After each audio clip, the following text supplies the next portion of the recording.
All right, today we are diving into something really cool, a brand new experiment from Google Labs that just might solve one of the biggest headaches of using the internet today. Seriously, this could be a game changer. Let's jump right in. Okay, first up, let me ask you something. Does your browser ever look like this?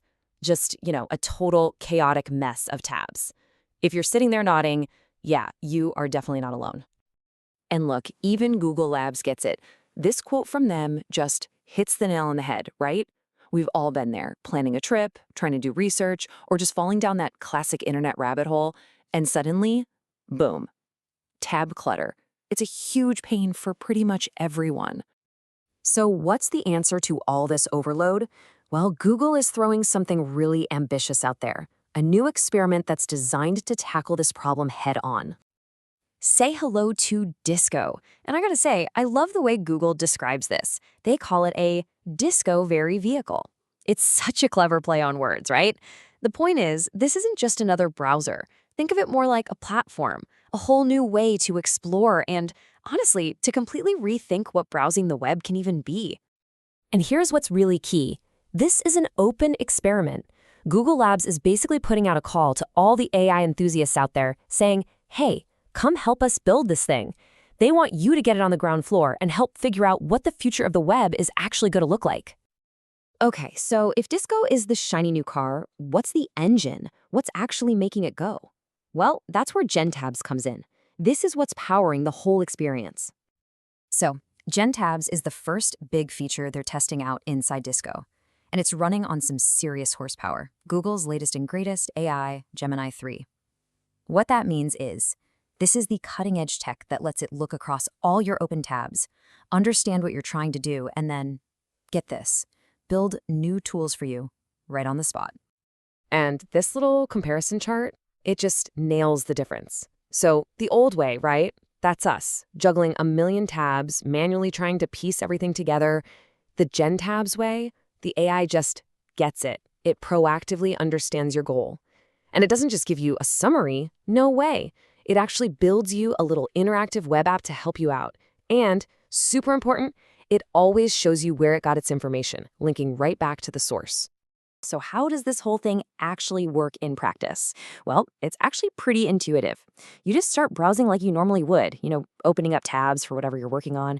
But then, instead of you trying to organize that mess, you just open a chat and describe what you need. GenTabs figures it out, builds you a custom app, and then you can just talk to it, tweak it, and refine it using plain English. So let's just recap what makes this so powerful. First off, and this is huge, you don't need to know any code, none. The AI just figures out what you're trying to do. And get this, it might even suggest tools or apps you didn't even think to ask for. And again, that trust factor is so important. Every single thing it builds is tied directly back to where the info came from on the web. Okay, so that all sounds pretty amazing in theory, right? But what does it actually look like? What can you do with it? Let's check out a few real-world examples to see what this thing is capable of. Okay, so picture this. You've got a dozen tabs open with different recipes you like. Instead of all that manual copying and pasting, you could just tell GenTabs, hey, build me a meal plan for the week. And poof, it could create one, maybe even generate a shopping list to go with it. So simple, so practical. That's a massive time saver right there. Or let's level up. Think about something really complex, like planning a big trip. You've got tabs open for flights, hotels, train schedules, cool places to see. It's a mess. GenTabs could take all of that scattered info and just pull it together into one single interactive itinerary. This is where you really see how it can handle a huge, complex project. And it's not all about just being productive either. Think about this for learning. Say you've got tabs with facts, videos, and pictures about the planets for a school project. You could ask GenTabs to whip up a fun, interactive study guide for your kid. I mean, the possibilities here they're really exciting to think about. So if you're anything like me, you're probably thinking, okay, this is awesome. How do I try it? Which brings us perfectly to our last section, how you can get involved. Okay, but first, a really important heads up.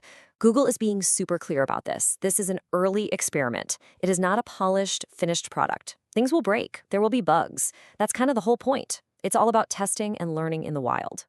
So, you ready to dive in? Awesome. The process is pretty simple. You need to sign up for the waitlist. If you get in, you'll be able to download Disco. Now, there is one catch for now. They're starting out with testers on macOS only. And this is really the whole reason they're doing this. They want you. Your feedback as an early tester is, well, it's priceless to them. What you say will directly shape what gets built, what gets fixed, and maybe even what ideas eventually make their way into huge products like Google Chrome. So there you have it. That's Google's new Disco and GenTabs experiment. It's a really bold idea for a web that's smarter, more interactive, and way less chaotic. Which kind of leaves us with one massive question to chew on.